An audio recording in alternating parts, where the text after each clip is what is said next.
यह आदमी जेल से भागने के लिए 5 लीटर पानी एक साथ पी लेता है और एक्सरसाइज करना चालू कर देता है। फिर वो पूरे दिन अपनी पेशाब को रोके रखता है क्योंकि उसे वार्डन के आने का इंतजार था। अब जैसे ही वार्डन राउंड पर होता है तभी यह पेट खराब होने का बहाना बनाकर वार्डन के जूतों के ऊपर उल्टी कर देता है, जिसके बाद जाहिर तौर पर इसे जेल के डॉक्टर के पास ले जाया जाता है। अब वहाँ यह आदमी नर्स से पेशाब का बहाना करने लगता है, इसलिए वो एक कैदी को उसकी मदद के लिए उसके साथ भेज देती है। लेकिन नर्स को क्या पता था जिस कैदी को उसके साथ भेजा है वो उसी का साथी है। अब जैसे ही ये दोनों टॉयलेट में घुसते हैं तो सबसे पहले ये ड्रिप को डस्टबिन में फेंक देते हैं और उसके ऊपर अपना पोछा रख देते हैं, जिसके बाद जेम्स सीट पर चढ़ जाता है और ऊपर का एक बॉक्स खोलकर उसमें से एक लोहे की रोड निकाल लेता है जो उसने पहले से ही वहाँ रखी होती है। अब जेम्स और उसका साथी हैंड वॉश मशीन को निकालकर बाहर आ जाते हैं। फिर जाने से पहले वो उसे उसकी जगह पर लगा देता है। अब दोनों उस रास्ते से जेल के वर्क रूम में आ जाते हैं। फिर वो वहाँ से एक लोहे का बॉक्स लेते हैं जो उन्होंने पहले से वहाँ बनाकर रखा होता है। अब वो उस बॉक्स ले जाकर फूड ट्रक के नीचे लगा देता है। पुलिस आने से जब गाड़ी को चेक करती है तो वो उन्हें नहीं पकड़ पाती। अब ये दोनों इस जेल से बाहर आ जाते हैं। जेम्स के बाहर आते ही जेल में हंगामा शुरू हो जाता है, इसलिए वहाँ के सारे गेट्स बंद कर दिए जाते हैं क्योंकि यह सब जेम्स की चाल थी।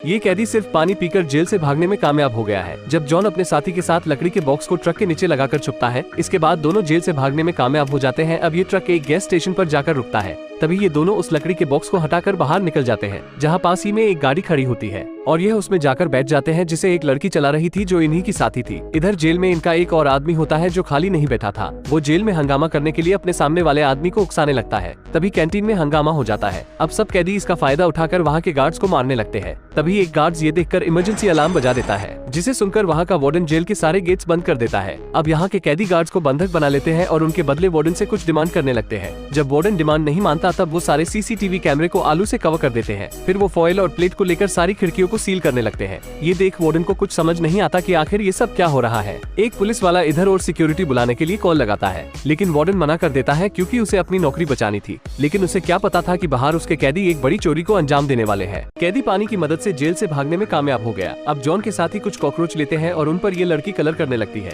जिसके बाद ये दोनों एक सुपरमार्केट से 2 फावड़े और वाटर पंप ले लेते हैं। जब सारी तैयारी हो जाती है तो वो एक केक की दुकान पर आकर एक केक खरीदते हैं। क्या इनमें से किसी का बर्थडे था? नहीं, ये भी इनके प्लान का हिस्सा था। फिर वो उस केक को ले जाकर एक महिला को पार्सल कर देते हैं। जो एक वोल्ट मैनेजर होती है वो उस केक को अपने सभी एम्प्लॉइज को बुलाकर उनके साथ शेयर करती है, लेकिन उसे नहीं पता था कि यह केक किसने भेजा है। तभी एक लड़की आकर उसे बाहर आने को कहती है क्योंकि बाहर किसी ने उसकी कार को डैमेज कर दिया था। बाहर खड़े 2 पुलिस वाले भी चोर होते हैं जो पुलिस की वर्दी में आए थे। अब वो कार देखकर दोबारा अंदर जाती है, तब तक वोल्ट का दरवाजा भी बंद हो जाता है, जिसके अंदर बचा हुआ केक भी रह जाता है। फिर जॉन के साथ ही रात में वर्कर की ड्रेस पहनकर टनल में जाते हैं जो तिजोरी के पास होती है। अब वो एक कैश फ्लो पाइप को निकालकर उसमें सभी कलर के कॉकरोचेस को डाल देते हैं। जब अगले दिन वोल्ट खुलता है तो वोल्ट मैनेजर डर जाती है क्योंकि उसके बचे हुए केक पर सैकड़ों कॉकरोच चल रहे थे।